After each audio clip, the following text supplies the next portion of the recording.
नमस्कार दोस्तों, स्वागत है आपका अपने YouTube channel study with Durgesh में। दोस्तों आज आप सीखेंगे कि अगर आपके सामने कुछ इस प्रकार का प्रश्न दे दिया जाए जिसमें संख्याएं आपस में गुणा कर रही हों और आपसे पूछ लिया जाए कि गुणा करने के पश्चात इकाई के स्थान पर कौन सा अंक आएगा, तो आपको यह पता करने के लिए किस प्रकार के फार्मूले का प्रयोग करना है या किस प्रकार के मेथड का प्रयोग करना है, आज मैं यह आपको सिखाऊँगा। दोस्तों देखते हैं, अगर इकाई का अंक ज्ञात करना हो तो हमें सिर्फ इकाई के ही अंक को अपने दिमाग में विचार में लाना चाहिए, क्योंकि हमें आपको पता है कि इकाई का अंक इकाई के अंक से ही गुणा करके इकाई का अंक आता है। तो जब हम इकाई के अंक को ही ज्ञात करना है तो हम क्या करने के लिए जो पीछे और भी नंबर्स दिए गए हैं उनको हमें ध्यान में रखने की आवश्यकता नहीं है। क्यों? क्योंकि दोस्तों आपसे यहाँ इकाई के अंक के बारे में बात किया गया है। अगर इस प्रकार का कुछ प्रश्न आपके सामने आ जाए और आपसे पूछे कि इकाई का अंक बताइए, तो आप कम समय में ही इसको कैसे सॉल्व करेंगे, देखते हैं दोस्तों। कि सबसे पहले हम इकाई का अंक यह कितना है 8, और 8 का गुणा जब हम 7 से करेंगे तो हमको कितना मिलेगा 56। 8 का पहाड़ा 7 बार पढ़ेंगे 56 आ गया। अब 56 में इकाई का अंक क्या है दोस्तों 6, और इस 6 का गुणा आप इस 9 में करेंगे, क्योंकि अब इकाई का अंक कितना है 6 और इसके इकाई का अंक कितना है 9। 6 का गुणा 9 में करेंगे तो कितना आ जाएगा दोस्तों 54। 54 में अब इकाई का अंक क्या है 4 और इसके इकाई का अंक क्या है 8, और 4 में जब 8 का गुणा करेंगे तो 4 8 32। अब हमारे पास इकाई का अंक क्या है 2, और इस 2 का गुणा इस अंक में इकाई के अंक में करेंगे 2 में, तो 2 का पहाड़ा 2 में पढ़ेंगे तो 2 दूना 4। अंत में दोस्तों हमें क्या पता चला कि पूरा यह जो गुणनफल दिया गया है इसका गुणा करने के बाद जो हमारा उत्तर आएगा उसमें इकाई का अंक 4 होगा। तो दोस्तों बहुत ही कम समय में आपको किस प्रकार से इकाई का अंक ज्ञात करना हमने बताया। अगर आप इसको एक बार फिर से देखेंगे, समझने का प्रयास करिए कि यहाँ पर जो टर्म्स दिए गए हैं वो हैं 98 गुणे 87 गुणे 89 गुणे 998 गुणे 9382। अब दोस्तों इस प्रकार के टर्म्स दे करके हमसे प्रश्न पूछ लिया जाता है प्रतियोगी परीक्षाओं में। आपको वहाँ बहुत कम समय होता है और बेहद कम समय में आपको जल्दी सटीक और सही उत्तर देना है। तो ऐसे में आप कैसे इस प्रश्न का उत्तर ज्ञात करेंगे कि इकाई का अंक बताइए। पूछ देगा आपसे दोस्तों कि दिए गए संख्या के गुणनफल करने के बाद उसका जो गुणनफल आएगा उसमें इकाई का अंक क्या होगा। तो इकाई का अंक क्या होगा दोस्तों, इसको निकालने के लिए आपको पूरा संख्याओं का गुणा करने की आवश्यकता नहीं है। आप बस इतना जान लीजिए कि इकाई का अंक पूछ रहा है तो आपको समस्त संख्याएं जो दी गई हैं यहाँ पर, इन सभी संख्याओं के इकाई को इकाई के साथ गुणा कर लीजिए। अब आप 8 का गुणा 7 में करेंगे 56 आएगा, तो आपके पास 56 में 6 हो गया इकाई। अब नई इकाई आपके पास 6 मिल गई, और 6 का गुणा 9 में करेंगे फिर 54 आएगा, और 4 नई इकाई मिल गई। 4 का गुणा 8 में करेंगे। इस प्रकार गुणा करते करते आप जब आगे बढ़ेंगे तो आपको 4 मिलेगा, और यही 4 सही उत्तर है इकाई के अंक का। तो अगर आपसे इस प्रकार के प्रश्न पूछ लिए जाए तो आप इसका उत्तर देंगे। दोस्तों एक एग्जाम्पल और लेकर के आपको सामने आते हैं और समझाते हैं कि किस प्रकार आप इस प्रश्न को सॉल्व करेंगे। जैसे देखिए दोस्तों, यहाँ पर कितना है इकाई का अंक 98 में इकाई का अंक क्या है 8, और 35,582 जो ये अंक दिया गया है इसमें इकाई का अंक कितना है 2, और ये 3,278 में इकाई का अंक क्या है दोस्तों 8, और 9,959 में इकाई का अंक 9, और 4,932 में इकाई का अंक 2 है। इन सभी संख्याओं का गुणा करने के बाद इकाई के स्थान पर कौन सा अंक आएगा, इसे ज्ञात करने के लिए आपको मैंने अभी अभी बताया कि हमें केवल इकाई के अंक को ही विचार में लाना है। आप देख लीजिए कि इकाई का अंक आपने देख लिया, और इन इकाई के अंकों का आपस में गुणा कर लीजिए। 8 का गुणा जब 2 में करेंगे तो 8 दूना 16।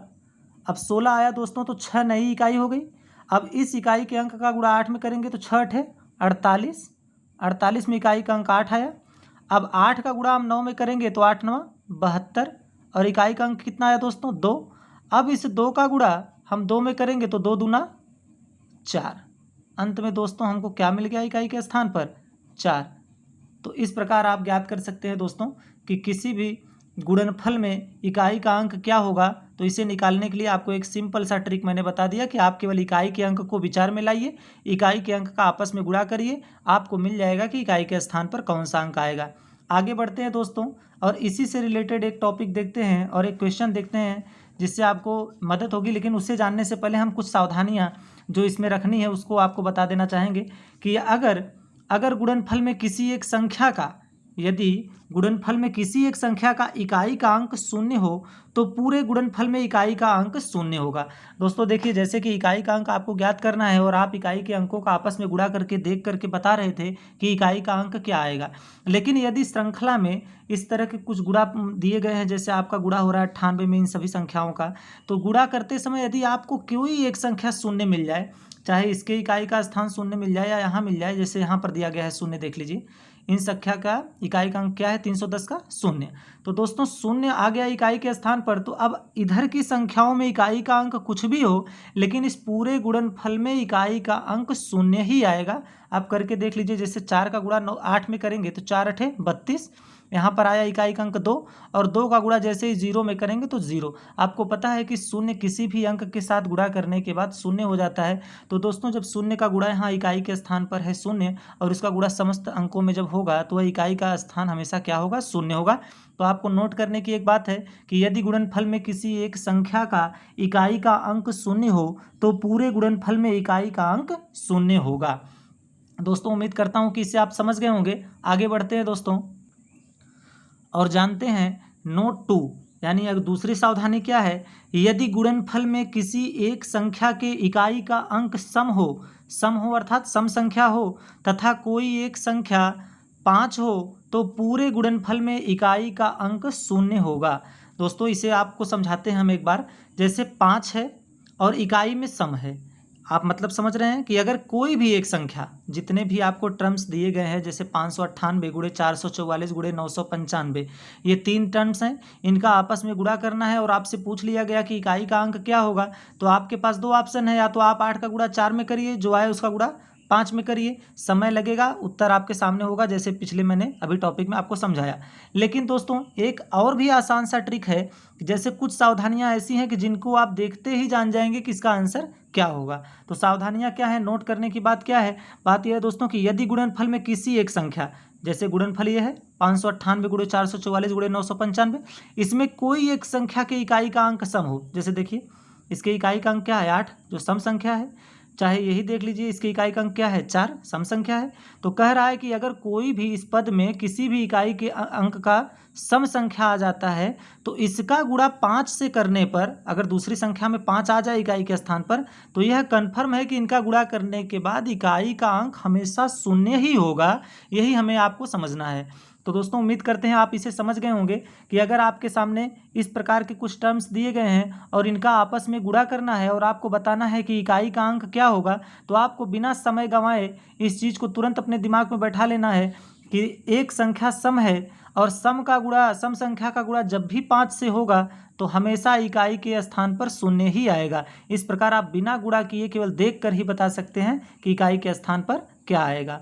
तो दोस्तों इस प्रकार आप जान गए कि इकाई के स्थान पर शून्य आया अगर एक इकाई का अंक सम हो और दूसरे इकाई का अंक कहीं भी 5 आ जाए। आगे बढ़ते हैं दोस्तों, आपके सामने एक प्रश्न लेकर आते हैं, देखते हैं आप उसका उत्तर किस प्रकार देते हैं।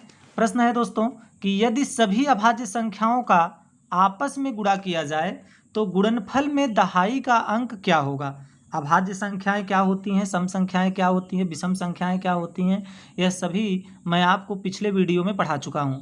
अब आगे आप बताइए कि यदि सभी अभाज्य संख्याओं का आपस में गुणा कर दिया जाए तो गुणनफल में इकाई का अंक क्या होगा। अभाज्य संख्याओं की शुरुआत सबसे छोटी अभाज्य संख्या 2 होती है, हमने आपको बताया है। 2 के बाद 3, 5, 7 गुणे 11, इस प्रकार से जितनी भी अभाज्य संख्याएं हैं जब आप इनका आपस में गुणा करेंगे तो इकाई का अंक क्या होगा। तो दोस्तों देखिए मैं आपको बता दूं, पहली बात तो आपको बता दिया गया है कि जब भी सम संख्या में 5 का गुणा हो जाए तो इकाई का अंक हमेशा क्या हो जाएगा, शून्य हो जाएगा। इतना आपको पता है।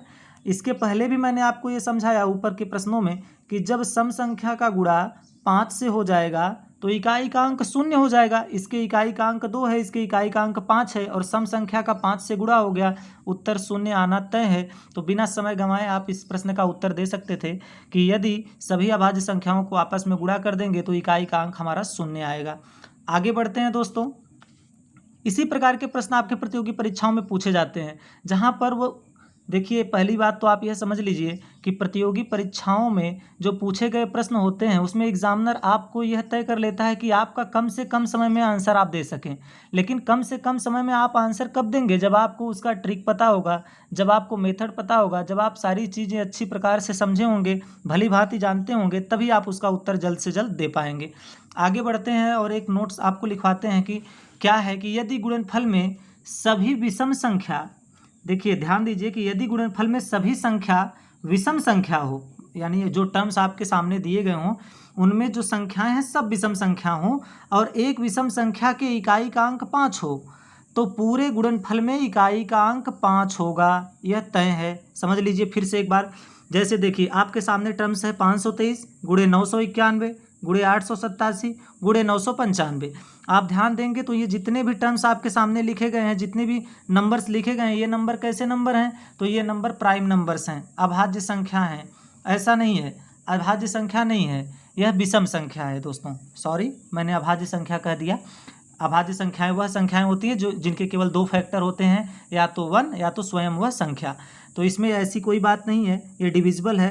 मैं 523 को देख करके कंफ्यूज हो गया था। तो दोस्तों 991 कैसा है? विषम संख्या है। 887 कैसा है? विषम संख्या है। इस प्रकार आप क्या करेंगे, आपको ऊपर जो फार्मूला बताया गया कि यदि गुणनफल में सभी संख्याएं विषम संख्या हों, ठीक है, सभी संख्याएं विषम संख्याएं हैं, तथा एक विषम संख्या की इकाई का अंक 5 हो, जैसे एक विषम संख्या जो ये 995 है, इसके इकाई का अंक कितना है दोस्तों? 5 है। तो पूरे गुणनफल में इकाई का जो अंक होगा वह 5 ही होगा, यह तय है। देख लीजिए कैसे, 3 का 1 में, 3 इसकी इकाई है, इसकी इकाई 1 है, 3 का गुणा 1 में करेंगे तो 3 1 का 3, और एक जो 3 आ गया यहाँ पर गुणा करने के बाद इकाई का अंक, अब 3 का गुणा 7 में करेंगे तो 21 आएगा, इसमें इकाई का अंक 1, और इस 1 का गुणा जब हम 5 में करेंगे तो कितना आएगा दोस्तों? 5, यानी इकाई का अंक कितना आ गया? 5। तो वही वह कह रहा है कि यदि गुणनफल में सभी संख्याएं विषम संख्या हों तथा एक विषम संख्या की इकाई का अंक 5 हो, तो पूरे गुणनफल में इकाई का जो अंक होगा वह 5 होगा। यह तय कर लीजिए, इस नियम को आप याद कर लीजिए। अगर आपके सामने ऐसा देखने को मिलता है कि आपसे ये टर्म्स दे दिया गया, श्रृंखला दे दी गई और उसमें आपस में गुणा हो रहा है, आपसे पूछ लिया गया कि आप इकाई का अंक बताइए, तो आप बिना समय गंवाए देख लीजिए कि यदि सभी विषम संख्याएं हैं और एक उसमें से जो विषम संख्या है उसकी इकाई का अंक 5 आ गया, तो ऐसे में आप तुरंत डिसीजन ले लीजिए कि उत्तर जो आएगा इकाई के अंक का वो 5 ही आएगा। आगे बढ़ते हैं दोस्तों, देखते हैं एक और नियम दोस्तों कि यदि सभी विषम अभाज्य संख्याओं का आपस में गुणा किया जाए तो गुणनफल में इकाई का अंक क्या होगा। देखिए आपके सामने एक प्रश्न है कि यदि सभी विषम अभाज्य संख्याओं का आपस में गुणा किया जाए तो गुणनफल में इकाई का अंक क्या होगा। देखिए अभाज्य संख्या क्या है? 3, 5, 7, 11, 13, 17, ये सब कैसी संख्या है दोस्तों? तो यह सभी आप कहेंगे कि अभाज्य संख्याएं हैं। इनका जब आपस में आप गुणा करेंगे तो आपके सामने हमेशा जो इकाई का अंक होगा वह क्या होगा। तो देखिए अभी आपको पीछे बताया गया था कि जब भी कोई विषम संख्याएं हों और उनका 5 से गुणा कर दिया जाए तो इकाई का अंक क्या होगा? 5 होगा। तो देखते ही इसका उत्तर दे देना है 5। और अगर आपको नियम याद नहीं है तो आप यह करिए कि 3 का गुणा 5 में करिए 15, 5 का गुणा 7 में 35, इकाई का अंक 5, 5 का गुणा 1 में इकाई का अंक 5, 5 का गुणा 3 में 15, इकाई का अंक 5, और 5 का गुणा 7 में 35, इकाई का अंक 5। आप पता कर लिए कि इकाई का अंक क्या है? 5 है। अगला देखिए आपके सामने एक प्रश्न है। जैसे यह प्रश्न दे दिया गया दोस्तों कि 11 गुणे 13 गुणे 15 गुणे 17 गुणे 19 गुणे 21। आपके सामने इसमें अभाज्य भी संख्याएं हैं और विषम संख्याएं भी हैं। जैसे 11 अभाज्य संख्या है, 13 अभाज्य संख्या है, 15 विषम संख्या है, 17 अभाज्य संख्या है, 19 अभाज्य संख्या है और 21 विषम संख्या है। तो देखिए दोस्तों जब इनका आपस में गुणा किया जाएगा तो इकाई का अंक 5 ही आएगा। कैसे? देख लीजिए, 1 का गुणा जब आप 3 से करेंगे तो 3, और इस 3 का गुणा 5 में करेंगे 15, इकाई का अंक कितना प्राप्त हुआ? 5। 5 का गुणा 7 में करेंगे 35, इकाई का अंक क्या मिला? 5। 5 का गुणा 9 में करेंगे 45, इकाई का अंक क्या मिला? 5। और 5 का गुणा 1 में करेंगे, इकाई का अंक क्या मिल गया दोस्तों? 5। तो इस प्रकार आप इकाई का अंक ज्ञात करना आज सीखे हैं। उम्मीद करता हूं कि आपको वीडियो और मेथड दोनों बहुत पसंद आए होंगे। दोस्तों आपसे यही गुजारिश है कि आप इस वीडियो को ज़्यादा से ज़्यादा शेयर करें, लोगों के बीच पहुंचाएं। अगर आपको अच्छा लगे तो लाइक और सब्सक्राइब करना न भूलें। आप सभी को मंगल शुभकामनाओं के साथ धन्यवाद।